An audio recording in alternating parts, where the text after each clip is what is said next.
This production is sponsored by The Good Estate Agent. With an average turnaround time of 3 weeks, if you want your house sold quickly, then contact Stefan today on 01942 356 577. Quote Super League Raw for 33% off.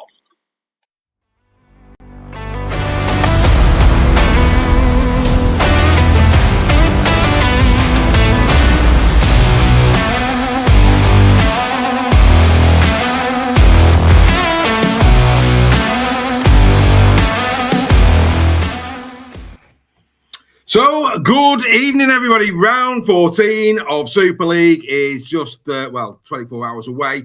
Shame we haven't got a game this evening. Challenge Cup put to bed. It's Super League from here on in. And joining Super League Raw Heritage number 1, Mr. Sale, is Super League Raw Heritage number 2, Mr. Roche. Mr. Roche on debut on the Captain's Run. Welcome, sir.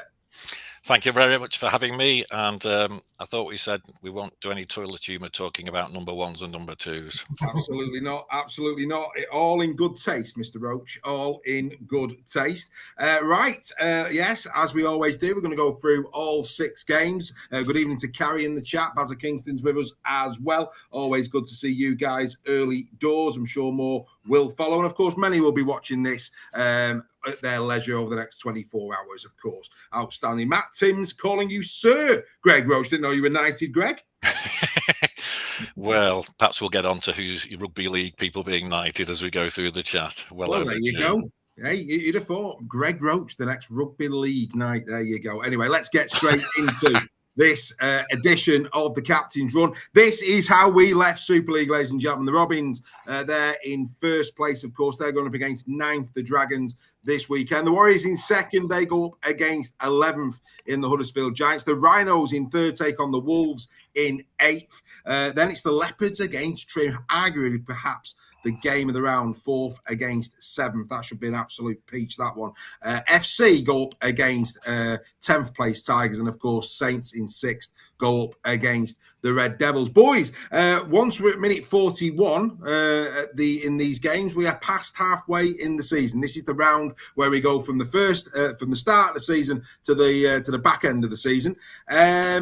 We said at the start of the season, Stef, Robins and Warriors were our favourite. Do you see anything changing in those top 2?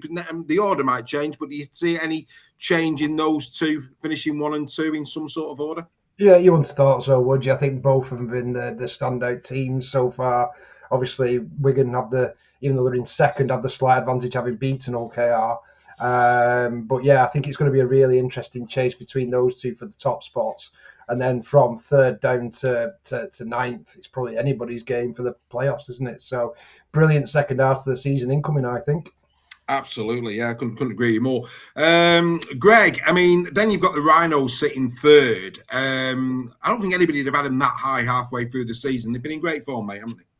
Oh, they absolutely have. And as Steph said, I think there's only 8 points between 3rd and 9th between the Rhinos and the Dragons. And I think it's going to make for a very interesting second half of the season, isn't it? As people vie for that 3rd, 4th, 5th, 6th. And those who don't get into the 6, that makes their season look very different. But very excited, set up for a good second half of the season. Should be a belter, yeah. I mean, we were saying this on Weekly, weren't we, on Tuesday night, that, we're all set for perhaps one of the most exciting races for the top 6 that we've had. Last year's was good. The years before that was good as well. And I think that bodes well for the competition. I think that, us purists who watch a lot of rugby league year in, year out, would say that Super League from an entertainment and a jeopardy perspective is improving all of the time. Before we come on air tonight, we're hearing that Tyrone May has signed a 2-year extension, Steph, at KR. It'd be wrong of us not to mention that. Great business start for KR. And, of course, Adrian Lamb saying that a team has gone strong for Lachlan Lamb. But then Adrian Lamb in his press conference saying Lockie's staying. So maybe those 2 things combined. Yeah, I've just put that in the chat, actually, whether there's anything in it. And it just seems a bit coincidental, that, doesn't it? The big benefit, obviously, if KR had have got Lachlan, is Lachlan's counts as British. He doesn't count on the quota. So that would have freed up a quota spot for KR. But I'm sure the KR fans don't give a hoot about that. They've got their man. They'd never wanted him to go. And him signing a 2-year deal gives them that bit of security in a pivotal position as well. So it allows them to strengthen in other areas now. So I think it's a really good move for KR, and I think it's probably the right move. I don't know whether Lachlan would have fitted in well with them with Mikey Lewis. I don't know if that would be the right combo, whereas Tyrone and Mikey have got a great working relationship, haven't they? To be fair, mate, it's probably good business for you as well. Lockie, the most assists this year in Super League. It's he's having a good year. He's Lachlan Lamb, as we said, perhaps going under the radar. Dawn Kirkby, all in good time. We will take you through all news prior to round 14, as we always do. Just to confirm, and these are the fixtures again. Tomorrow night, Hull FC, Castleford, that will be on Super League Plus. The main game, of course, on Sky, KR against Catalan. I'm sure we'll be seeing lots of the Challenge Cup on that episode as well. Of course, if you don't, if you don't own Sky Plus, but you do own Sky, maybe watch Super League Plus, watch the FC Cast game, tape the KR Catalan game, and watch that at your leisure afterwards. Then a brilliant game Saturday, 3:00. That's going to be the Giants against the Warriors, before a real belter as well in the Rhinos and Warriors. And Wolves. Only eclipsed for me by Trinity Lee. I think that could be a belter on Sunday. 2:30 on the Beeb. Outstanding fare. Let's hope they back up on what was a great Challenge Cup final. Of course, it won't do the sport any harm to have a barnstorming performance from both teams going out free to wear. And then finally, of course, Salford against Saints at 3:00. Of course, that's simultaneous as well. Right, let's get straight into it. Starting off with Hull FC taking on the Castleford Tigers. I put this up the last battle, round number 6, when these two met the last time. And you'll remember, it was a pretty decent game. I mean, it really, proper game of rugby league this was. Castleford were right in it, no doubt about that whatsoever. The stats there tell you how close it was. There was nothing in this game whatsoever, just that little bit of additional quality on the day by FC got them over the line. And of course, they played in pre-season for Joe Westerman's testimonial. So these two teams have seen a bit of each other early doors. I mean, I don't know what your recollections were on this game, lads. Herman SAS had an absolute storm. He scored a try that day, 141 metres. No surprises there from Big Herman. But all in all, when you look at how close that was, game 1 in Super League, Castleford should be optimistic going into this. Yeah, definitely. And I think Asiata had a blinder in that one as well. That was probably the difference with him and Herman. I think there's 3 quality games, really going to be real high quality competitive games this round. And I think this is one of them. The others being Leeds, Warrington and Lee Wakefield. But I think, is it at home for Cass, this one? It's no, that was game 1. So game 1 was at Castleford. This is going to be at FC. So, but I just thought I'd put this up just to remind people how close that first game was. Yeah, it was. Yeah, and I think the big difference in this game is going to be no Asiata. That's going to be massive for Hull FC, but also Will Price. Are they going to put Logan Moy back at fullback for this one? And how's that going to affect Caesar? Is he going to be as effective without Asiata there and Price running off him? So I think there's loads of different variables in this, and Cass have been slowly. They've had some. I think the best performances have come away from home as well. So it's going to be really interesting to see what happens in this one.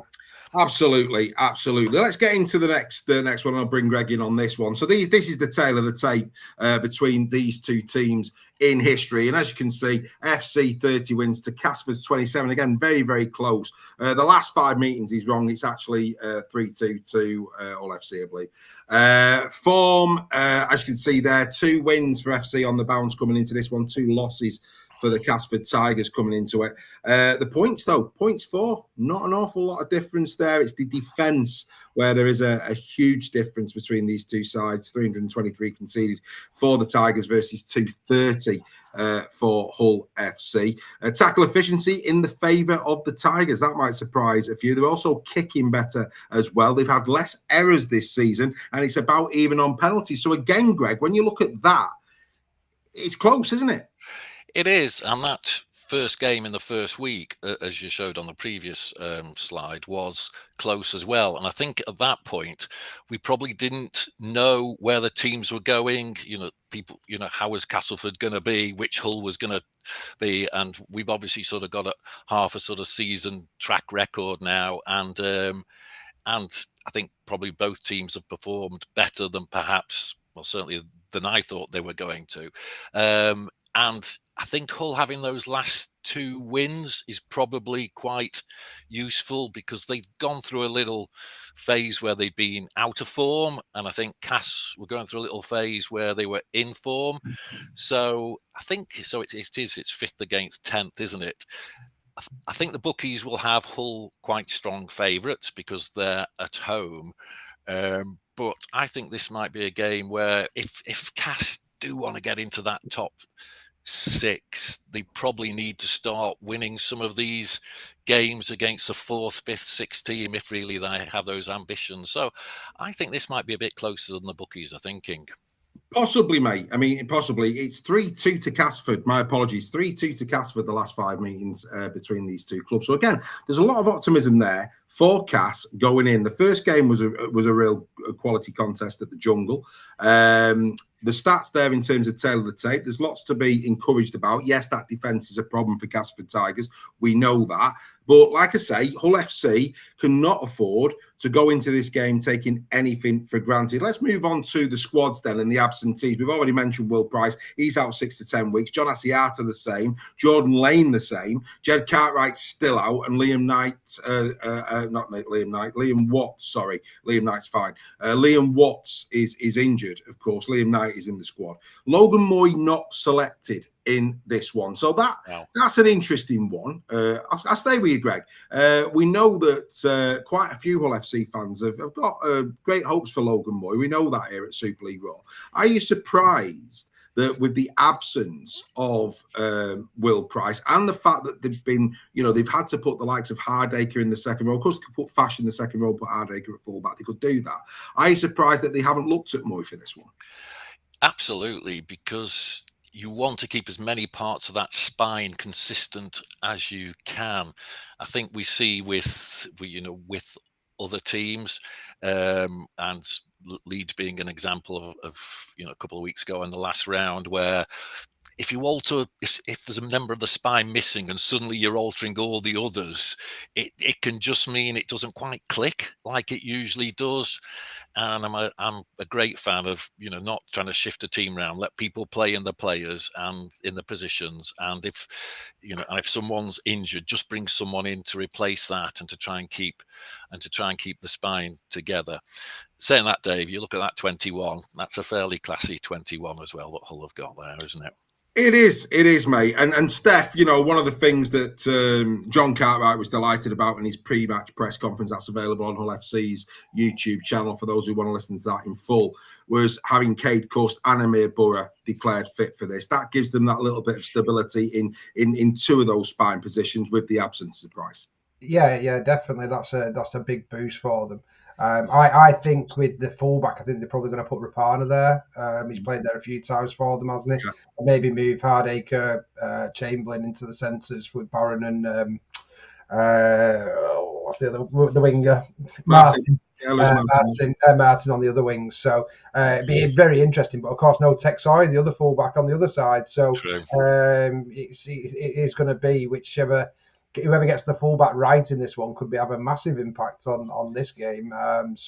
Really interesting. I'm not sure who they'll put Castleford at fullback because obviously the young lad. Oh, the one about Cine, mate. I'll just come in on that. There's a lot of love for Cine going at fullback for this game.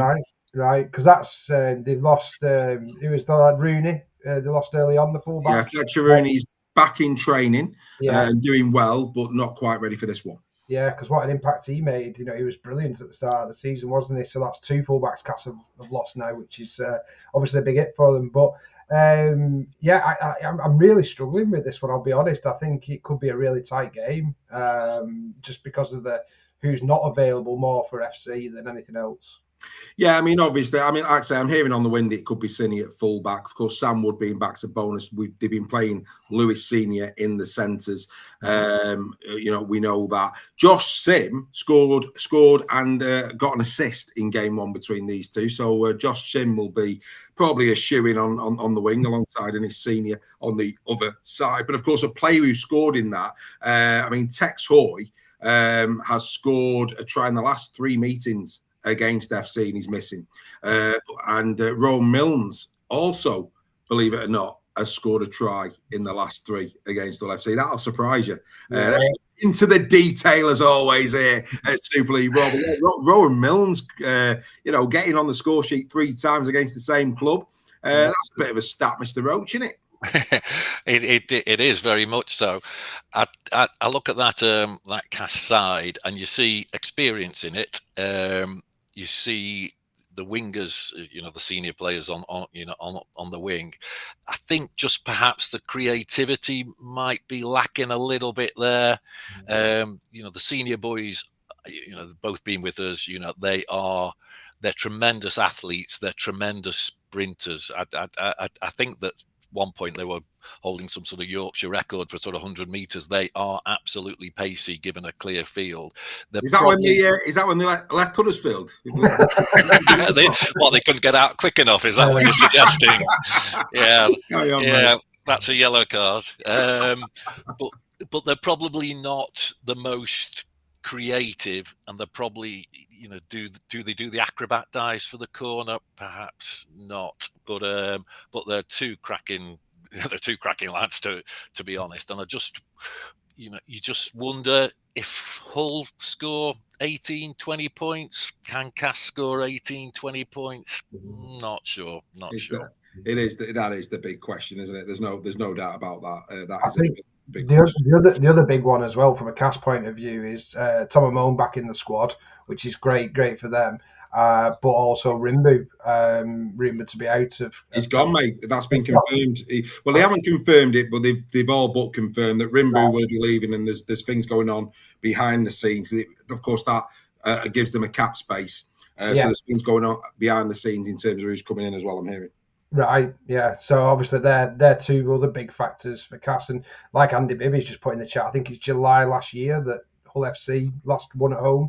So could this be the week for the FC fans where they finally get that monkey off the back with the other KR getting their monkey off the back this week? Could our FC get theirs off on the weekend? Absolutely. Sorry, Greg. Go on, mate. I was just going to say it's like Planet of the Apes, isn't it, in the independent Republic of Hull? Yeah, absolutely. Yeah, there's a lot of monkeys off backs at this moment in time. Let's give a mention to Tom Briscoe. He needs just 1 try to draw level with Leon Price. Wouldn't it have been lovely if Will Price had set that one up? That'd have gone down well, wouldn't it? And that will put him in 9th place in the overall Super League's all-time point scorers. And Tom Briscoe also needs 2 tries for his 100th in 2 terms, of course, FC. So a couple of potential accolades there for Tom going into this. No surprise with the battle that I'm picking out for this game, boys. It had to be, didn't it? The big hitters collide. This is going to be, we love the middle units here at Super League Raw. We know there's good backs there, the likes of Innis Senior when he's got open field. Martin's in great form. That's going to be a lovely little tussle, isn't it? I think it's Josh Simmon against Innis on that side. That'll be a nice tussle. But, there's something special when the big hitters, the lads you can depend on to put on big shots, big meters, big minutes when they go toe-to-toe. And this might be being a little bit disingenuous to Liam Knight, who's having a great season as well. But it has to be big Hermanator himself, big Herman SAS, and, of course, Tom Amone. And when you actually look at this, what I've done here, because there's a big difference between the amount of games that Tom has played this season and the amount of games that Herman has. So what I've done is I've rounded these up to 13 games. And it's fair to say, Steph, Tom's not at his straps yet. He really hasn't, as those stats prove. I think he's played 4 games now. We've rounded it up to 13 in terms of the stats. So his busts are well down. I mean, Tom Amone Lee in 13 games would have been hitting the numbers there that the big Herman is. Yeah, but what you're going to take into account with that is that he's playing with Castleford, who are right down there. And when he was at Lee, obviously Lee were upper mid-table, so he had the players around him that were going to tire defences out. And you can't put everything on Tom Amone. Is probably what I'm saying in that forward pack for Cass. Yes, I do think he's not as fit, and he needs to get that fitness up. And hopefully, over the past 2 weeks, he'll have been working on that. But it is difficult when you're in a team that's on the back foot for a prop forward to do it on his own. Well, just for a bit of sport, Greg, let's disagree with Mr. Sale for a moment, because if you actually go down to carries and meters, he's holding his own there. He's holding his own. They're slightly behind, but he's holding his own in terms of carries and meters. And if we were talking about a back or a winger, I'd agree with you. Yeah. But a forward unit, Greg, is about running hard down the middle. And I get Stef's point about fitness, and I think that is a valid point. But we would expect more busts from Tom Amone, regardless of who he's playing at, because it's just about running hard and true, isn't it? Yeah, as Adam's put in the chat there, we are talking about two big juggernauts, and you look at those figures, and the meters are not the easy meters. They're not the catching a bomb, running it back meters. They're meters running. They're the tough meters.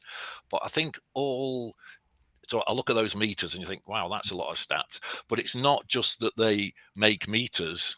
They have that danger of the offload as well, don't they? And particularly, as people are trying to pull them down, get that hand free, there's 2 or 3 in the tackle, and it's building on that sort of offload. And I think that's particularly with sort of Hull this year, and particularly with sort of Will Price and with, is it Cade Cush? Yeah, having some sharpness there around the offload, which suddenly creates space out wide, really makes a big difference. And I know you're always right, Dave, but 71 busts.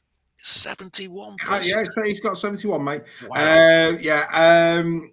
I mean, look, it's going to be I want Tom on his best form for this game, because for me, when we've got so many of these great middle units at the moment in Super League, and I just want to see these two go toe to toe. It's worth the entrance money alone. If Tom Amone's on his game, him and SASA, this could just be could be round unpacked. We could do an hour on this, Steph, on Monday, if it's as good as it could be, because it'll just be sensational television. I just thought that the structures are very strong at FC, as I always say, if they're going to shake when these two collide.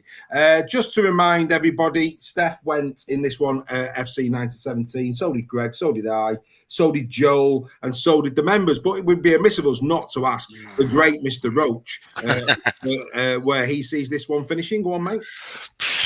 Oh, Dave.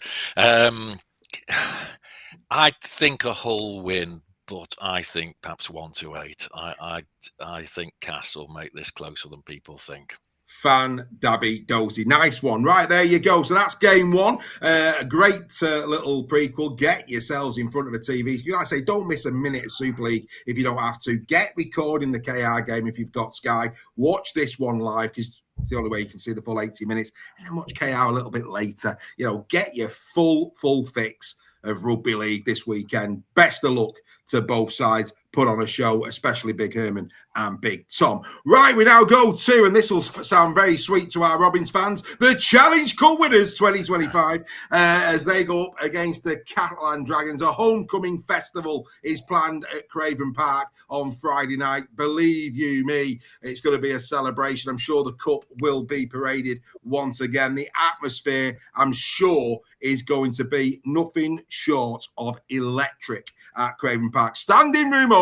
They'll be trying to get over the fences, sit on top of the stand. They'll be getting ladders. They'll be getting all sorts to try and see what's going on at Craven Park this coming Friday. But they completely and utterly deserve it. Right, gentlemen, this is, of course, the first time these two have met this year. And actually, Catalan, have done well historically over KR, because we've got to take into account that KR's resurgence has come recently, but they are 3-2 up in the last 5 games between the two. The form of KR, forget the Challenge Cup, they've lost 1 game in both comps all year, and that was against Wigan. They are in incredible form, and of course, Catalans Dragons, quite frankly, have probably been the biggest disappointment of 2025, more so perhaps than Huddersfield. Huddersfield, it's been an injury problem, but Catalan have been just so poor.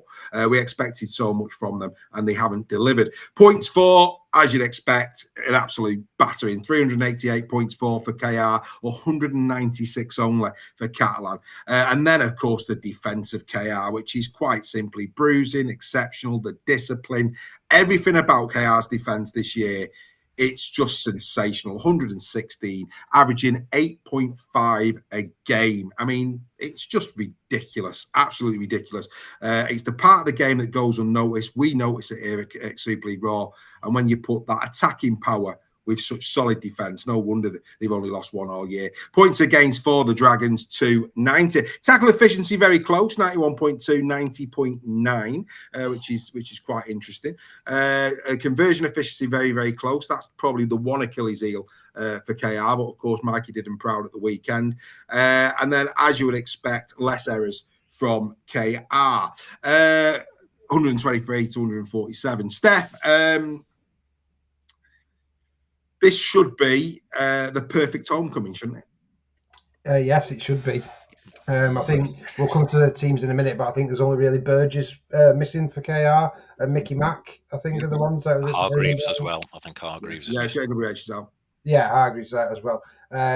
But yeah, regardless of how much partying they've done, the way KR are this year, their attitude, and especially with the sold out Craven Park celebration, they're not going to want to lose this game.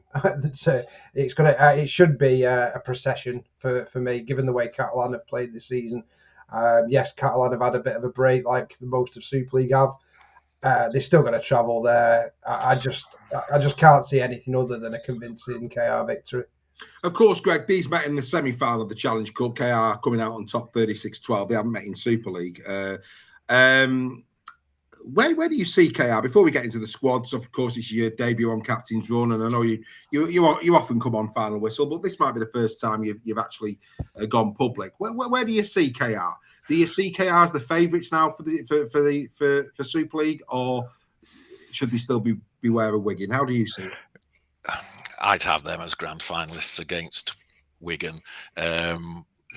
Wigan have that winning habit of coming late in the season. Now, Hull KR, they've got the first one, haven't they? So we'll see about their habit. I think as a club, I think a lot of clubs, they've certainly become sort of like my second favourite team. I think a lot of people like them because they're the underdog, who's come good and they do things well off the pitch. How many of us would love to have sort of sold out grounds where fans can't get tickets? They create a hell of an atmosphere, and they're doing a lot of good things, and they're obviously going to they got Viva. I'm not going to call it Las Vegas. I'm going to call it Bas Vegas from here on. Viva Bas Vegas next year. So they are definitely looking like the real deal. They are definitely looking like the real deal. And I think, in a Wigan Hull KR final, there wouldn't be many people supporting Wigan other than Craig and co. Just about this game, it is a Super League thing, isn't it? The victorious team, the week after the Challenge Cup. I sort of wish this game was in Catalan because, I'd agree with you, Steph. It's hard to see much beyond a procession, but players are humans first, aren't they? And players second, and the build up to that to the final will have been emotional. The final itself was very emotional. And you could see by the celebrations, and I think someone put in the chat there might have been 30,000 people there on the Sunday. That's going to take its, in a very nice way, but it's going to take its mental toll on people. Catalan have been, to training camp, and if it was in Catalan, I might think it could be a bit of a long shot upset. But it's hard to look beyond Hull KR win. And I think the reason part why I'm thinking that is you look at that Misley defence, perhaps they might be a little bit off form going forward, but the defence is Misley, and Catalan's attack is just not clicking, isn't it? If you'd have said at this stage in the season Catalan would have 196 points, I'd have thought perhaps not double, but an awful lot more with their talent that's in that squad. They should be registering a lot more points, shouldn't they? Yeah, absolutely. Andy Bibby saying that he don't think it'll be a Car Wigan final. He thinks it'll be a Wigan Warrington one. I think. Of course he does. I don't know about that, Andy. I really don't know about that. But I'll tell you what, gents, and I mean this in all sincerity. If KR put on a show on Friday night, that is a major statement of intent in terms of their mentality. It really is, because you know we've been used to the likes of Wigan when they've gone and won a Challenge Cup to go again the following week and almost go. It's what it's what Wigan do. I think it'd be very, very impressive if KR do a number on Catalan, because you're right, they have partied hard and rightly so. But if they can get a big win, massive statement of intent.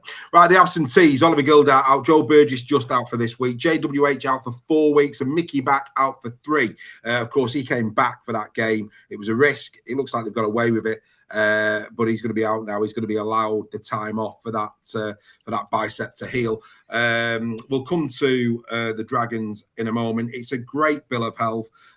Steph, would you expect Noah Booth maybe to deputise for Mr. Burgess?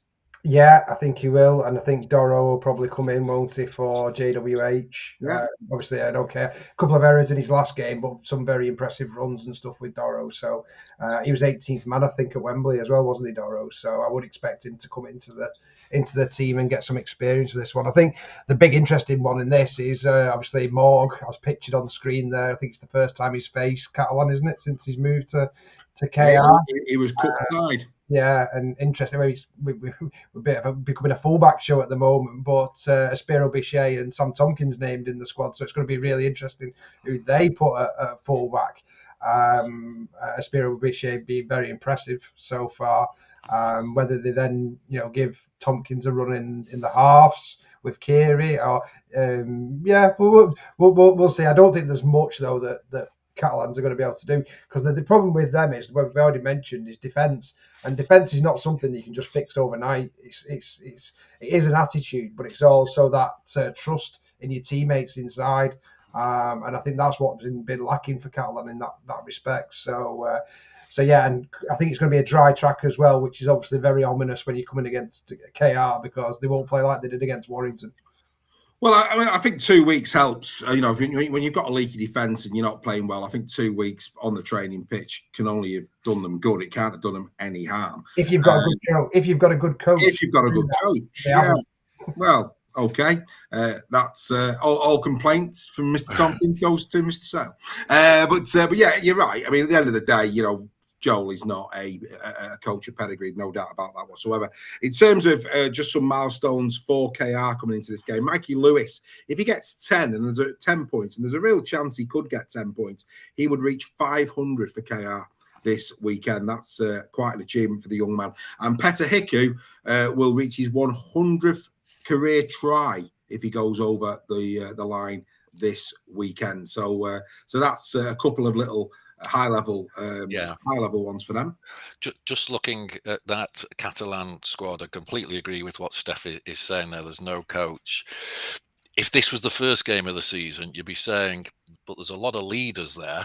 There's a lot of experienced leaders. And I think part of the shame is that those very experienced, I mean, you look at some of the names there, the NRL players, people like Farge, people like Sam Tomkins, who can ref a game as well as play a game. There's a lot of experience there. And you'd have liked to have thought, if it was your club, that those leaders would have stood up. And I think part of the disappointment is, they seem to have gone the other way, don't they, really? They're playing like they don't want to be there, though, Greg. That's you're right. Elliot Whitehead been... Well, he's out, and I think that could be a little bit of a bonus, Steph. Yeah, but I'm just making the point of when you come into the leaders, he's been non-existent for them. Nick Cottridge, I laughed before because of where he is on Man of Steel. It's absolutely insane, because he should be topping the try scoring. He should be right up there, but obviously he can only do so much on the wing. And the least said about Luke Carey, the better at the moment. I think his comments about Super League, he needs to look in the mirror. And Tommy Makinson as well, Steph. Tommy, you want about him so many. I mean, let's not forget he scored a hat-trick in a game. So his try-scoring record this season is well down. It really is. But no, I think I think the one shining light for Catalan going into this game, a lot of players have come back. They were missing Julien Busquets in round 13. That's a massive blow. Ben Garcia back as well. Tariq Sims was missing. He's back. And Tariq, to be fair to Tariq Sims, unlike Luke Keary, who's come over and been a bit of a car crash, nobody can say that Tariq Sims hasn't come over and played well for the Dragons. He has really put a shift in for him since coming across. They've got the squad. They've got the big units down the middle. No JWH in this game. We've said that. All the big guns are back. Tavita Pangai Jr. is back. So the pack is there. But yeah, I mean, the form is absolutely diabolical. I mean, you mentioned Tomkins, you mentioned Morg. Will Morg be the Grim Reaper? Hey, there you go. See what I did there. But yeah, I mean, look, Artur Morg, his season. Now, again, you've got to take into account here that Sam Tomkins has only played 2 games. That's all he's played. 5 tries to 3, 3 assists to none. Busts 31-13, breaks 6-2, carries 181-23, 13-39. But let's round them up like we did the first slide. Tomkins is on a glide path. Had he played the same games as Morg 11, he'd have carried the ball 127 times. He'd have made 655 metres, so well down on Morg. But here's where it gets interesting. He'd have made 71 tackle busts and he'd have made 11 line breaks. So that's interesting. So, as much as Sam is very much now in the twilight of his career. In fact, I think it's even gone dusk. He's actually got the flashlight on every game, I think. He's that far down the track. But the bottom line is, on his day, he's still got the tools. He's still got the quality. I've just got a sneaky suspicion here that Artur Morg could be the man of the match. He'll be devastated that he weren't at Wembley. He couldn't, that now going against the club that basically said, we don't want you. I think Mr. Morg could be the big player here. Greg, what do you think? Yeah, it's difficult to argue. It's difficult to argue against that. When you're talking about the glide path there for Sam Tomkins, he could, I think I'm looking for hope here, but he could be the one that they unite behind. He is a leader, isn't he? He's passionate about Catalan. I sort of agree. You think Morg will have something to prove. I tell you, and he's also got a real, head of steel, hasn't he? The poor guy's been hit quite a lot of times with high tackles.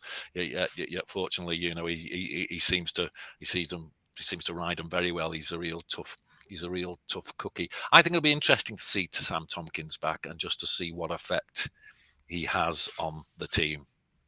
Well, it will be interesting. I mean, there's no doubt about it. Be a brave man, Joel Tomkins, around the dinner table if he didn't pick there. Sam, just to remind everybody went 18 plus, bar the members and Joel. They went 9-17 to KR. Maybe a little hangover from the Challenge Cup, but still a comfortable win. Where do you see it, Greg? Yeah, Head would say 9-17. If Stef had given me 5-1, I'd bet £1 on Catalan to do an upset. I don't think he'll be doing that. Anyway, here we go. He could be balmy, but he's not that balmy. So, very interesting game, that one. Right, let's now go to the John Smiths. And actually, look, let's go there. Let's go there. Look, when Huddersfield went to the Brick Community Stadium, 44-18 sounds a bit of a hammering, but let's not forget, the Giants were 18-10 up at half-time. They absolutely battered Wigan for 40 minutes. And it was the trend at the start of the season where the Giants were getting ahead in games and then just couldn't hold on, couldn't replicate it in a second half. But for that, arguably, and I think Wigan would probably say this, that might have been the best 40 minutes against Wigan this season. They were that good in the first half against the Warriors. They really took them by surprise. After that, of course, it just became a complete blowout in the second half, 34-0 to the Wigan Warriors. Everything, of course, points to a Wigan win here. There's no two ways about it. History, form, everything points that way. What we'll do is we'll just go straight across. I just wanted to remind people of the last battle back in round number 4. But like I say, let's not forget it was 18-10 at half time. Coming into the head-to-head this year, as you can see there, Wigan absolutely dominant against the Giants in history. You're not surprised there. They've won the last 5 against them. They've won the last 5 in Super League. There's an absolute gulf between them in terms of attack. 442 points for Wigan, 140 only for the Giants. Defence only 151, which would be good if it weren't for how good Kai have been. 386 for Giants. Then the tackle efficiency, 90 and 91% in there. Looking at that head-to-head, Steph, it's going to be an unbelievable performance from the Giants to overcome the Warriors, isn't it? It would be, and obviously Giants are playing a lot better now. They're starting to get the players back. Really, really good performance against Leeds. Come back in that second half as well. So yeah, it's going to be a really interesting one. I think it's going to be close for 50 minutes, and then I think we're just going to pull away again. I don't think it's going to be a battering, but I do think they'll just get past the 18 plus mark. I see them, I'm thinking like a 38-18 scoreline maybe, but a valiant effort again from the Giants. There was 35 missed tackles in that first game against Wigan, Greg. And I think where, there was a lot of accolades very early in the season that the Giants were showing a lot of character. I mean, again, let's not forget, the Giants have had a lot of injuries, and we'll get to the squad in a moment. But it's very seldom you can afford to miss 35 tackles against the Wigan and come out on top. So defence from the Giants has almost got to be nigh on perfect, hasn't it? Yeah, well, I think probably Giants' best hope is they follow your instructions and go to the John Smiths, and we turn up at Dewsbury where the game is. Sorry, it is Dewsbury, isn't it? Yes, well done, Greg. Well done. But it's interesting with the game being at Dewsbury. So the Giants have been training all week on the pitch, and it is. I think we're going to win, but it is a very different pitch at Dewsbury. We played there pre-season last season, and it's a very narrow pitch. And I think one of the things, it's going to be a real battle of the forwards. It's not a pitch where there's space to play, And I know that.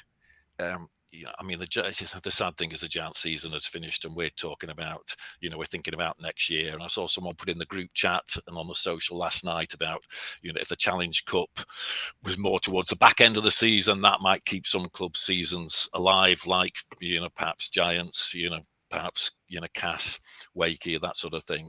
But the players certainly took a lot out of the defeat with Lee, those sort of last 10, 15 minutes. And they are still a positive bunch, having talked to quite a few of them. They didn't have a break. They've trained. And I think more importantly, they've had time for the spine to play together.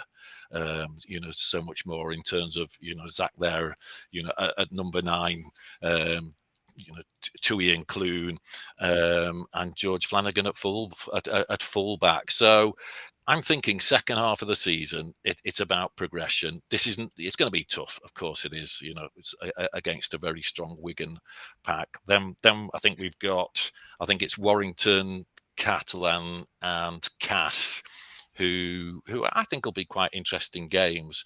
And I think what I quite liked, and you put that up on the screen, Dave, is I think in a battle of forwards, I don't think we've got a bad pack there. In fact, I think we've got quite a strong pack. I think the pack on the right looks a little bit stronger, but it'll be fun. It'll be fun on Saturday. Rugby league is always fun. Luke Thompson's a big miss, as is Sam Walters, because Sam Walters was playing fantastically well. So there's no doubt. But you're right. I mean, you have got the forwards to trouble them, and of course, injuries now hopefully behind you a little bit. But no Adam Swift, that is a massive blow. Yeah, and I don't know why not. I hadn't sort of picked that up on the, on the grapevine. I mean, it's good to have Gagai, has returned, but I think, and it'll be interesting to see Tristan Powell as well. Only seen him played once. He looks like the sort of forward that we need. Right age, right attitude, good energy, and I think we've signed him on a 3-year deal. And just dying to see George Flanagan. If I'm thinking about the Giants' futures, there's some names on there.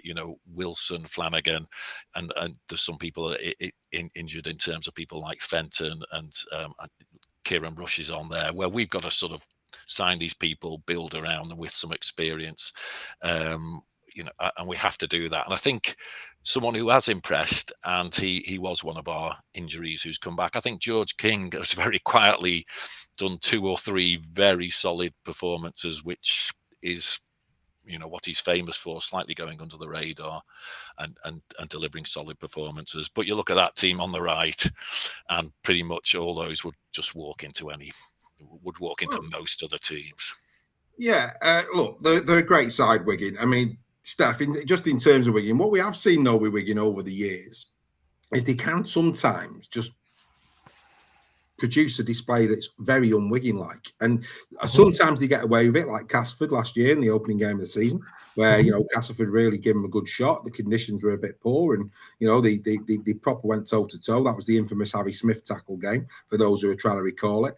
They've lost against FC when they weren't expected to lose against FC. Wakey come to mind as well. So there's certain times where, for whatever reason, Wigan, and I think it's a good mention in terms of the Dewsbury element to this. Wigan, it's not as luxurious as the John Smiths, is it? So we expect a Wigan win, but history tells you sometimes they can produce a shocker. Yeah, not normally. I would say though, when Wigan do produce a shocker, it's because either Field or French isn't playing. That normally goes hand in hand with one of those. But I do agree with Greg. Someone who's very familiar with Dewsbury, having spent 35 years traveling to Dewsbury. It is going to be a factor, and Wigan won't like that pitch. They won't like that ground because it's not your carpet like you've got at the Brick or the LSV or the John Smiths. So that is definitely going to play a factor in this one. And I kind of get the feeling Wigan will treat this as a just get the job done kind of game. And that, if they do go in with that attitude, could be very dangerous. I think the only downside for Huddersfield, and it is massive, is to not have Swift. I think if Huddersfield were going to have a chance in this one, they need a finisher like Swift. So who's going to go in instead of Swift, do you think, Greg? Probably that guy, is it? I think they might put, they could possibly put Halsall on the wing. Don't know. Well, he'll definitely be on one side, won't he, Halsall? But and it might be Gagai on the other one. If they put Bibby there as well, haven't they? They put Bibby there before now. Yeah, I think they seem to be moving him a bit more inwards. He hasn't quite got the pace, but I think you make a very valid point there, Steph. Similar to the first game, can you see Giants scoring more than 18? No, that's a bit of a push. Can I see Wigan scoring more than 18? There's not going to be any. Yeah, on the flip side of what we've already said, though, what's Wigan's average points conceded this season? So it's going to be easier for them to defend on this pitch as well. Yeah. So that's the point, isn't it? Can we really see? I mean, if you look at the tries Huddersfield scored against Lee, one was an interception, one was a drop ball from Bailey Hodgson. They were Lee errors, weren't they? So it wasn't like it was a creative display from Huddersfield in that game. So I think the main thing what Huddersfield have got though is Flanagan, and he's got to step up and have a really big game in this one if Huddersfield are going to do anything creatively. Fair enough. A player that has impressed us this year, and as it says there, with his name being Oliver, can we have some more, please? Oliver Wilson. I mean, Ollie Wilson this year for me has arguably been the best player, most consistent player. Now, don't get me wrong, young Flanagan would probably come into conversations, but I just think, that middle unit battle, he's really impressed me this year, Greg. He really has. He's not somebody who would have been on the tip of anybody's tongue at the start of the season. But he's held his own, hasn't he? I think he's more than held his own. I mean, I'm fortunate enough to know to know Ollie very well, and he's a great lad on and off the pitch. He's recently become a father, and he is one of these. He is such a tough guy. He in junior, he's a junior boxing champ, as well.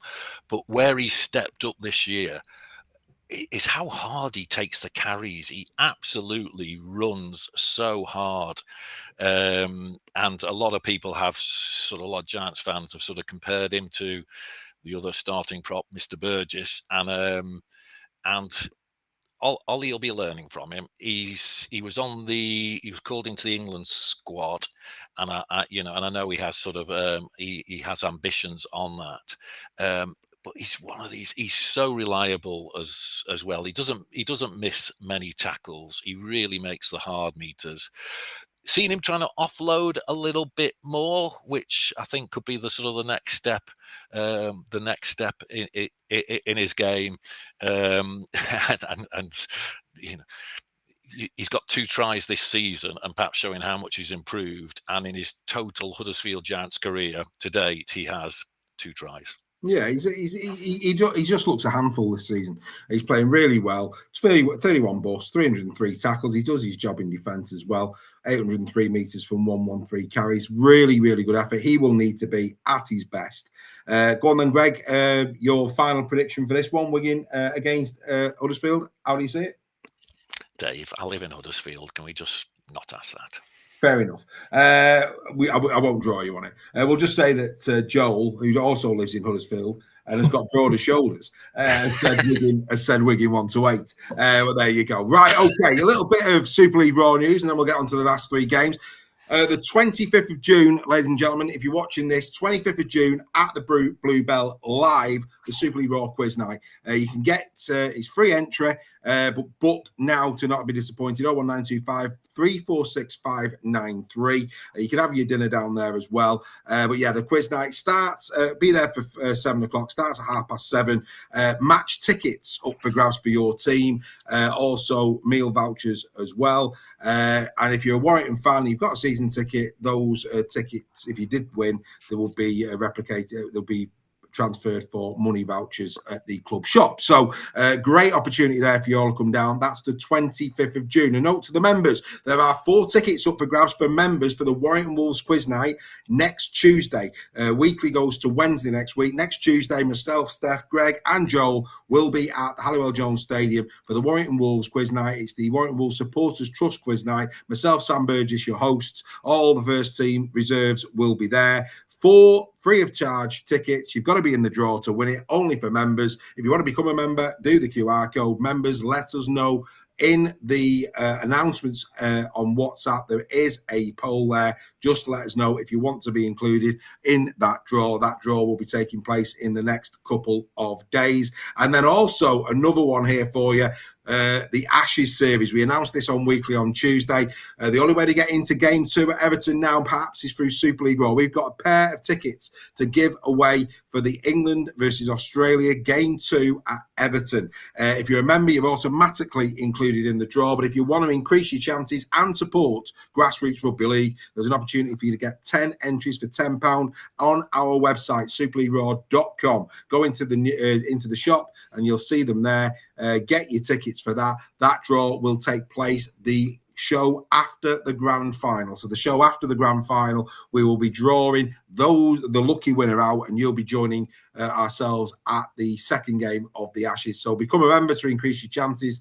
And if you want to go straight to that offer, then there is a new QR code there that'll take you straight to where you can buy those 10 entries for a tenner. So great things coming down the line there for Super League Raw. Do help us to grow Grassroots Rugby League. We hope to see the lucky winner at those occasions. Right, okay, let's move straight on. Hello. Dave, yeah, just talking about that Ashes, I think we're planning to do a Super League Raw community watch-along end-of-season party for test number 1 in Manchester, which is on the 25th of October.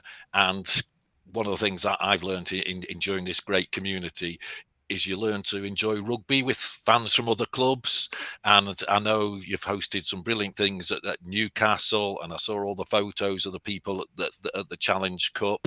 And I know, like, grand final last year was absolutely excellent. So again, if people are umming and ahhing about joining, I can't wait to come and watch that. I'd rather be at Wembley, but a very good second place is to watch it with some like-minded, positive rugby league fans where we can all get behind, our country. We can all boo the Aussies, and then we can all have a beer and go for a curry a laugh afterwards. That's what the Super League Raw community does, Mr. Roche. Absolutely. Right, let's get into this one. Warrington Wolves taking on the Leeds Rhinos. When they met in round 6, it was a cracking game. Could have gone either way. 16-14, the wire just about got the job done on the night. Another really, really close game. When you look at completed sets, 33-28, 2% in the possession.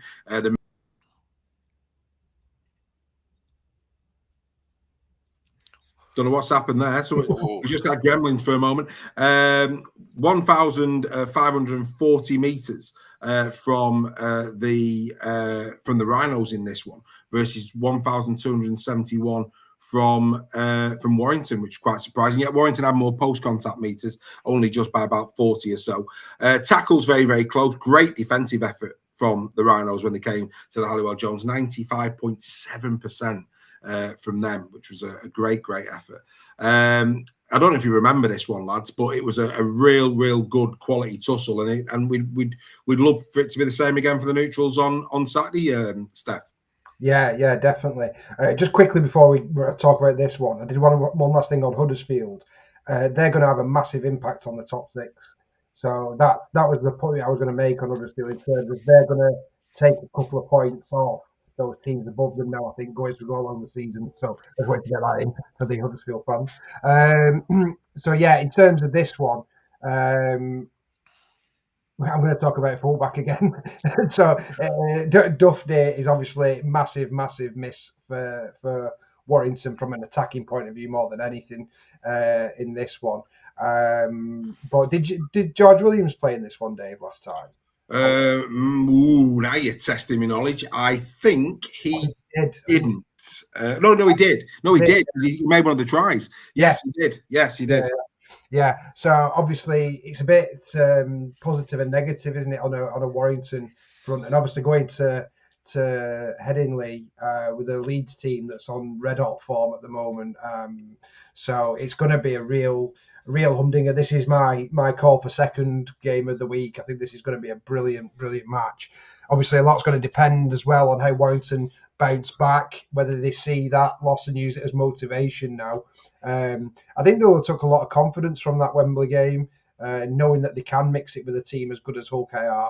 And it's going to be really interesting to see how the Rhinos react to it. Obviously, having a couple of weeks rest is definitely going to benefit Leeds. I think they were due a bit of recovery given the way they've been playing. So they'll play to their hands as well as the home advantage.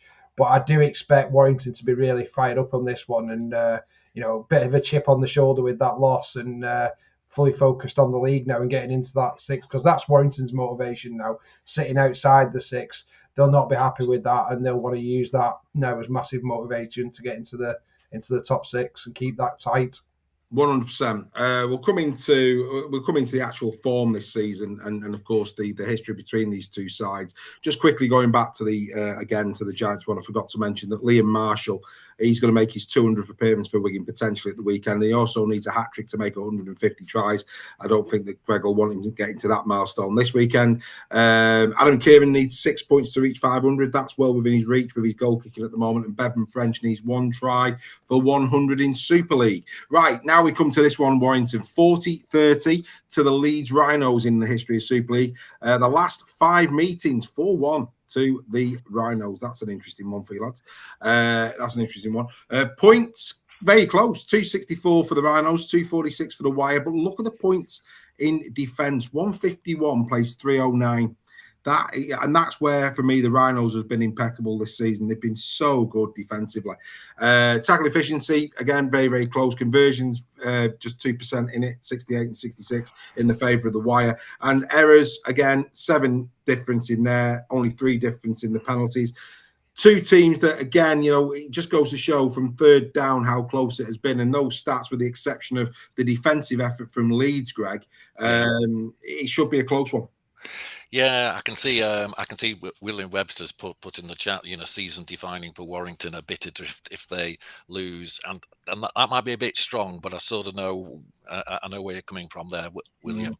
And perhaps equally, if Warrington did lose and Leeds did win, that's sort of pushing Leeds quite solidly into that. Yeah, and I think this is going to be the beauty of the second half of the season. We're probably going to be saying this is a 4-pointer quite a few times, and then you throw in Huddersfield, Cass, nicking some points off people where the teams in the top 6 want to beat the teams in the bottom, beat the teams in the bottom 6. But halfway through the season, I think at the beginning of the season, if we'd have said one team was 3rd and the other was 8th, I think we'd have all been saying that Leeds would be the one that would be 8th and possibly Warrington would be the one to be 3rd.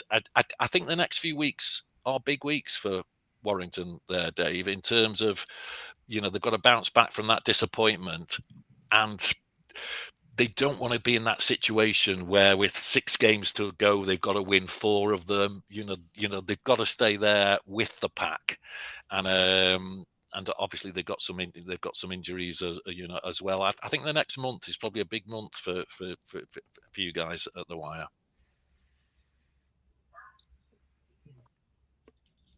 And here's the teams. Warrington and of course Leeds announced their teams. I think it was today actually. And when you look down this here, massive bonus for Leeds, Stef, that Lockie Miller has been. Wow. We got a bit of wind of that on Weekly. He has been put in the 21. Whether he plays or not, that's another story. But there's no doubt about it. Leeds there, Stef, looking really good fettle going into this. They do, and another fullback we're talking about. It is a fullback theme show without a doubt, but very surprising given the way Miller went off against Wakefield. I think most people feared the worst for him, didn't they? I think there was initial talks of 3 to 4 weeks. So if he's recovered from that, and obviously he's had a scan and it's not as bad as first thought, that's tremendous news, because the main turning point for me in Leeds this season was when Miller came back and they moved Connor to the halves. I think that changed them. Even like you rightly point out, the defence is probably the most impressive part of the season so far. Combine that then with that Miller coming in and Connor to halves has made Leeds very much look like a playoff side, and a very good playoff side at that could trouble the likes of Wigan and KR if they play to their very best potential. I do wonder if Brad Arthur's brought a lot of things. He's brought that resilience to Leeds, hasn't he? And he's a bit of a wily old fox. And I wonder if the Miller inclusion is a nice little curveball just to get Wire thinking about it a bit. You wouldn't put that past him, would you?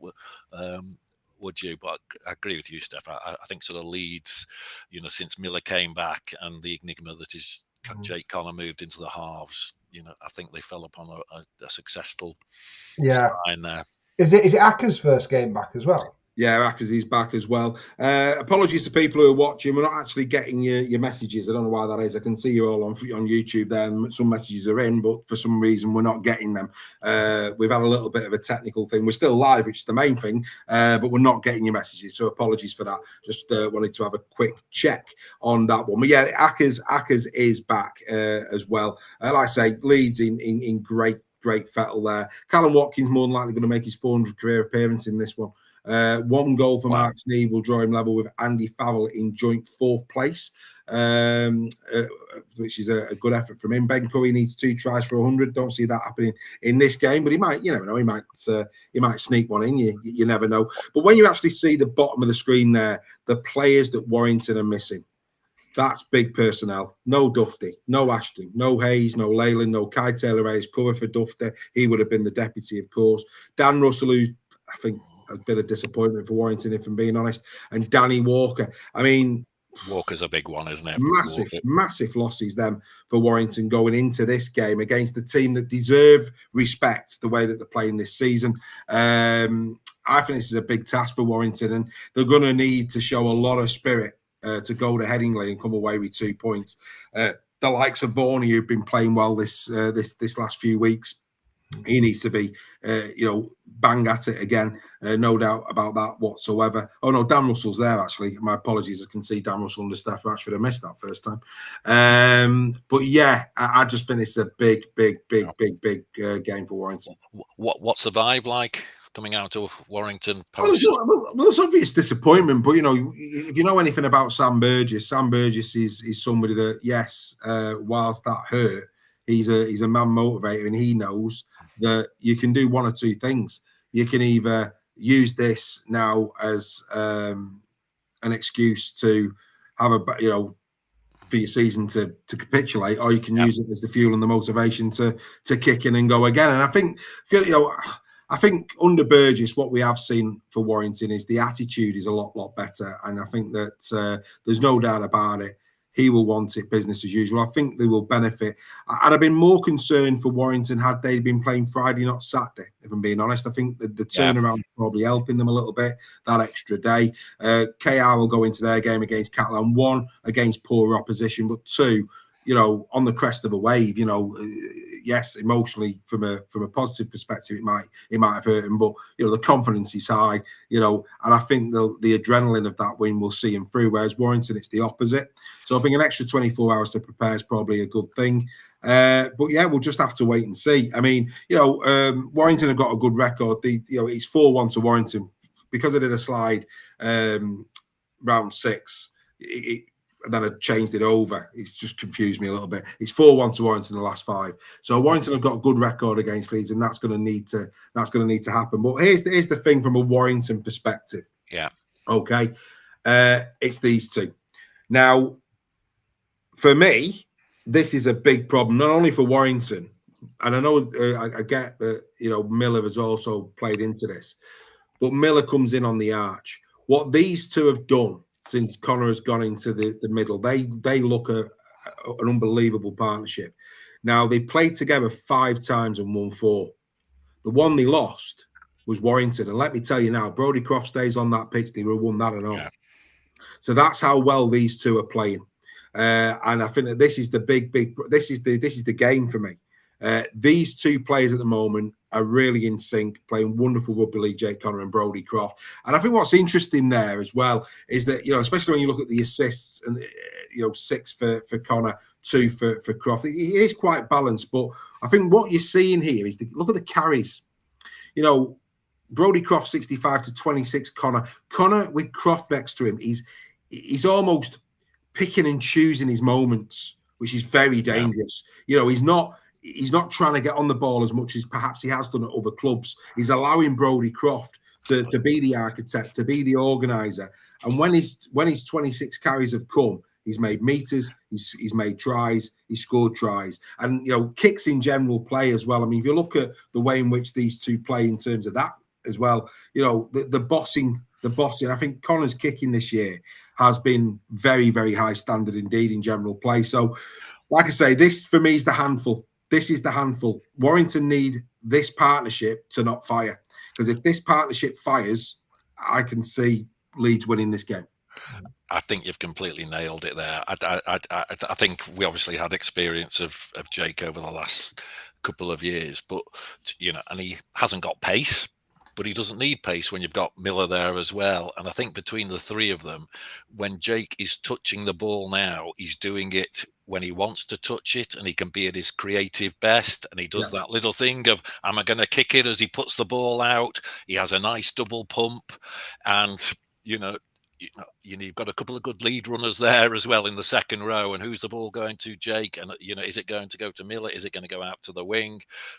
And let's not forget Brodie has, a hell of a step on him as well. And you put those sort of 3 together, and that's going to ask a lot of questions there. That's going to be asked, a lot of questions. I can see Andy Bibby's put in the chat there, Fitzgibbon will get at Connor. It's got to catch him first, Greg.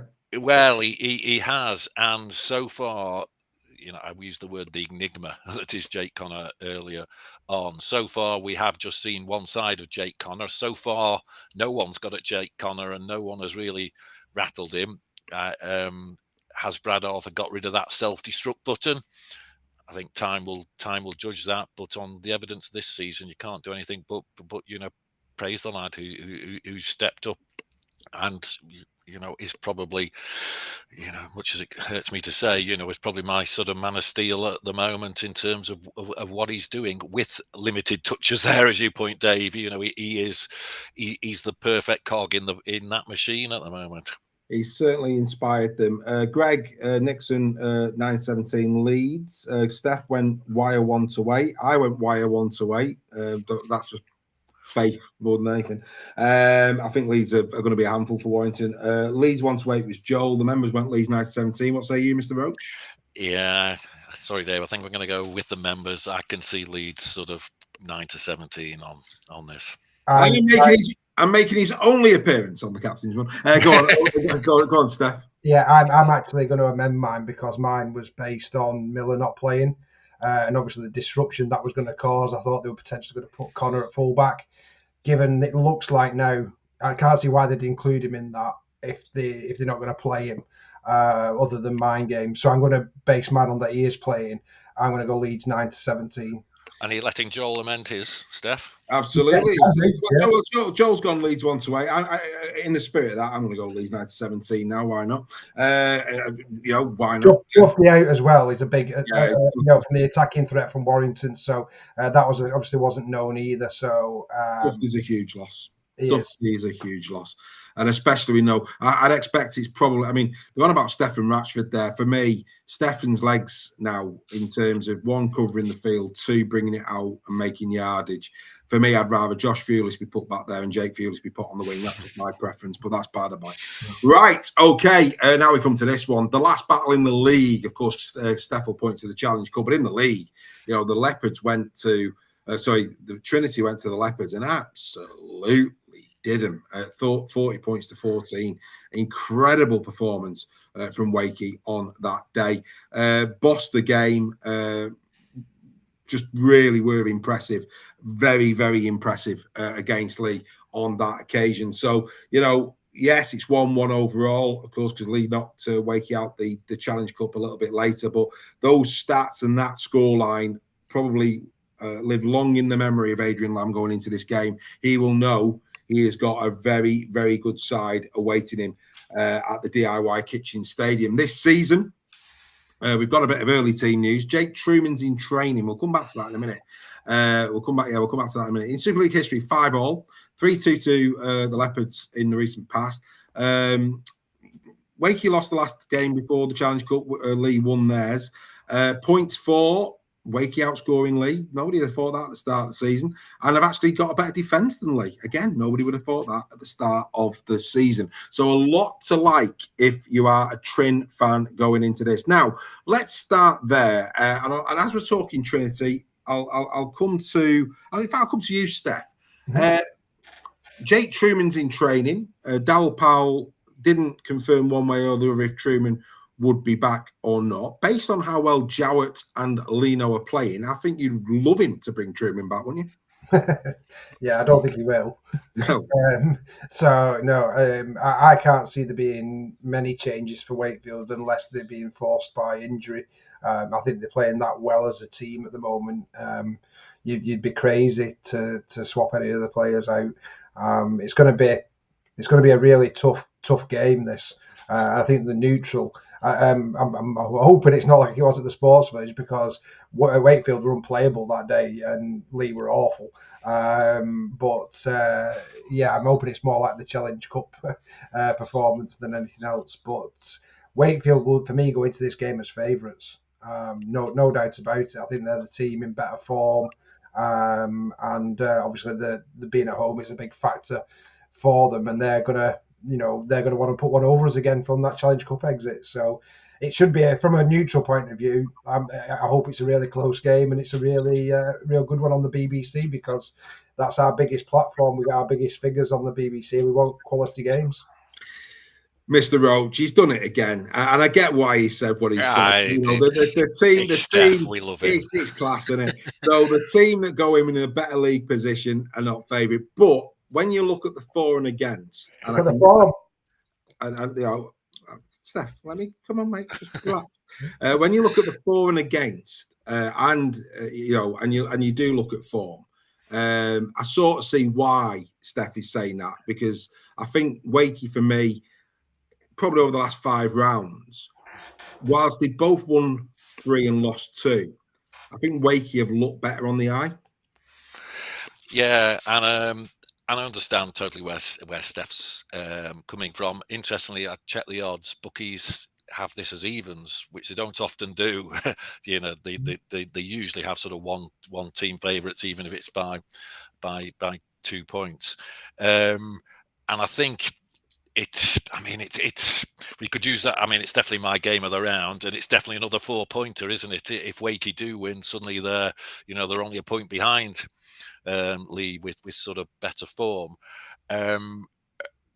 Forgive me, I've been sort of working away quite a bit today. I think I did catch something about is Daryl Powell's grandson. He said today, and I think he was Clark has been diagnosed with leukemia. So I think there's going to be a charity game. I think this is going to be a game which they're dedicating towards sort of collecting money, and so obviously there's going to be emotion there, from that point of view. And of course, we all absolutely wish wish them the best for that. Wakey can be one of these places that you do get emotion going. It's the small ground. It's a passionate crowd. I think, they got used to winning last year, and they've managed to keep that momentum going in. And I think I'd probably agree with you, Steph. I think when David asks me, I'd probably be having Lee as the underdogs in this. So, in the interest of time, then, Mr. Roche, which way are you going? I'm going Wakey 1-8. Yeah, Steph went Wakey 1-8. So did Greg. So did I. The members went Lee 1-8, and Joe went Lee 1-8. I think it's a fascinating game. And I think it should be brilliant. You give me grief, but you all agree with me. No, mate, it's just that every game, Lee are the underdogs. But on this occasion, I actually sort of agree with you. But sometimes, I bet Leeds to beat Huddersfield. Sometimes, Steph, just sometimes. But on this occasion, I agree with you. Right, okay. Where is this going to be won and lost? To sparkling performance this season. The potential match winners have to be Mason Leno, Lachlan Lamb, both in brilliant. I mean, look at these for a set of stats this season. Absolutely superb. Really, really good. Adrian Lamb, funny enough, saying that I think he scored his team B- C+ thus far this season. He's not too enamoured, but he did say that injuries have played a massive part in his assessment of his side. But yeah, look at this. 3 tries to 1 in the favour of Leno. Assists 19-10. In the favour of Lamb, of course, he leads Super League on that stat. Look at the attacking kicks. Look at the kicks in general play. The amount of time these boys had the ball on the hand, very even. 155 for Lamb, 143 for Leno. But yeah, the kicks in general play and the attacking kicks, the pressure needs to be applied from both sides to these two players because, for me, these can only do what they do if one, their packs get on top, and both have got good packs. You would argue at the moment, the pack in form is Wakefield. Our player of the month of May, of course, Kai Sviatilli, in great form for Wakey. So you'd expect that Leno may be afforded time. And if he is afforded time, the outside backs need to get up and quick to try and put pressure on Leno so he can't place his kicks. But then equally, the same with Lamb. If it was Lee who gets on the front foot, Lamb has got the ability. Probably more so when he's got time. I think of these two players, Leno's probably got the better pressure kicking game than Lamb. Would you concede that, Steph? Definitely. Yeah. So I think for me, this is where it's going to be won and lost. I really do believe that. I think that in terms of architecture of game plan, etc., be some wonderful players. I mean, Roche, of course, that catch he can do over the shoulder. Armstrong's probably going to be back. We've got great players right across the field, but for me, this is a really good duel, and I think whoever comes out on top of this one goes a long way towards getting the 2 points for their side. As a rugby league fan, Greg, you'll be looking forward to watching these two in action on Sunday afternoon. Oh, absolutely, and they're exactly the sort of players you'd want in your team. They are, dangerous running, dangerous kicking. They are organisers. But I completely agree with what you're saying, Dave. One of the things that we all love about our game is, effort wins it. And if you give these people time, they will show their skill.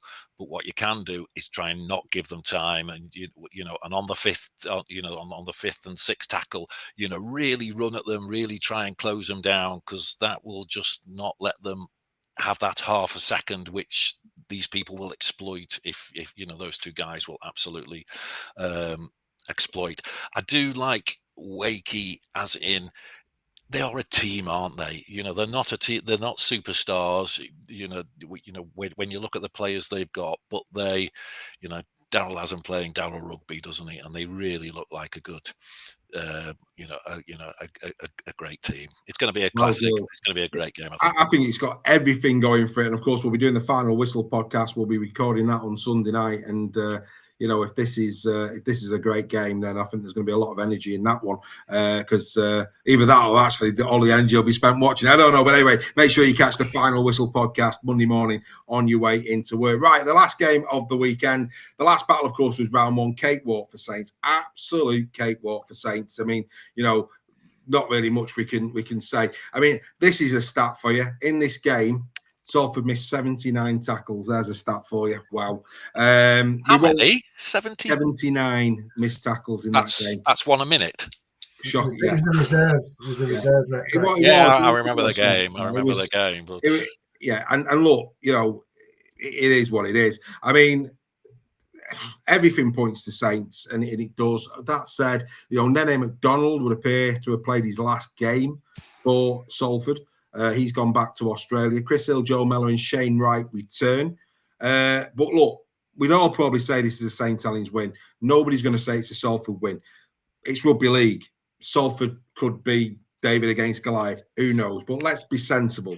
Everything points to a St. Helens win, and it does. And Salford will try their hardest to make it as competitive as they possibly can, and we know that. So perhaps the only real thing that we can talk about is that the fact that Jack Welsby's out. So just so we can have a little chat about this game, who fills the hole? These are the candidates. John Bennison can play fullback. Tristan Saylor's played there. We know Harry Robertson can play there. Pros and cons to them all, being put back there. If you were Paul Wellens, Stef, who goes fullback and why? Well, there's only one person that's going to play fullback, and he's going to pick him. It'll be Harry Robertson. Tristan Saylor will stay on the wing. Robertson he filled in for him last season at fullback, and we were all raving about him. Obviously, he went to centre, and he's been doing it. Obviously, his own injuries as well. But my prediction for this one is he's going to put him at fullback, and he's going to get man of the match. He will tear Salford a new one for me. I think he's that potentially good enough to do that, and especially against this Salford side, unfortunately, for Salford. Yeah. A new shirt, I'm sure you meant there. Yes. Mr. Roche, would you agree with Stef Robertson for you? I would. I completely agree with Stef. I think Tristan Saylor's found a bit of a home there on the wing, and he didn't have that home at fullback, and there's no need to alter it for this game. There just isn't. And he's looked good on the wing. I think I saw him close up a couple of weeks ago, and I knew he was impressive, but he's obviously hadn't got off to the best start, Saylor. But he had that threat of going on the outside, but also the step of the threat of going on the inside. And I completely agree with Stef. I think you would be foolish to put anyone other than Robertson at fullback. And of course, Lewis Murphy's out as well, isn't he? He's injured, so he won't be playing. We know that he did his was it his quad? I think it was his quad. Yeah. So maybe Bennison comes in on the other side. Maybe we see John Bennison back for St. Helens in this one as well. Be interesting to see who he puts on the wing. But yeah, Robertson, I mean, again, like Flanagan, great talent. Love seeing the lad. So let's hope Harry plays, and it'll be great to see him get another 80 minutes under his belt. Right, it's now time for this. Are you sick and tired of winning your bets every week? Want to contribute to the bookies' Christmas party? The bets to ignore when predicting the score. Ladies and gentlemen, it's time for Bet Stef.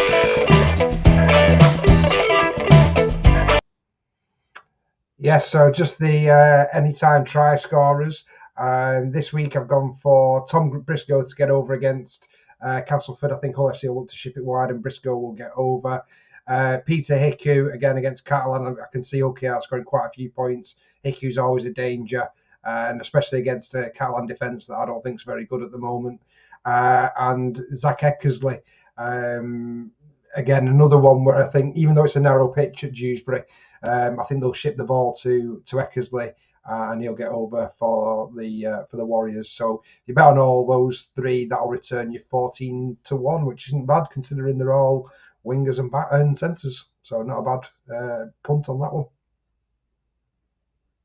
Not a bad punt on that one, indeed, Mr. Sale. So there you go. There's your bit of bet, Steph. On behalf of the entire community and those people who are yet to become a part of the Super League Raw community, why are you hesitating? Why are you even hesitating, folks? There's the QR code. Become a great part of this community. But on behalf of us all, well done on debut to our magnificent Mr. Greg Roche. Did you enjoy yourself, Greg? I did. Thank you very much for having me, and I have even more respect for you guys because I didn't realise you could see all the chat coming up, and the temptation to be distracted by the chat is a talent you've got, and I need to learn. But thank you very much for having us, Dave. It's been an absolute pleasure. Who will join us for the Captain's Run Round 15? It'll be another member this time next week. Don't forget, ladies and gentlemen, the Final Whistle podcast is on Monday. In the Sheds will be on Monday because, of course, we're doing that all in one go now. That'll come out on Monday as well. And, of course, me and Steph will be back for Round Unpacked. And, of course, that's the members' exclusive show where we will go over every game in incredible detail as to why certain games were won and lost, as only Super League Raw does. Tuesday will be the social club this week because we're moving weekly to Wednesday because, of course, we're at that Warrington Wolves squad builder quiz night to raise some money for the Warrington Wolves. So we will see you during the course of the week. Enjoy the greatest game on earth, Rugby League, over the course of round 14. Good luck to all of the teams, and we will see you over the course of the next few days. Gentlemen, thank you very much indeed for your time. Bye for now.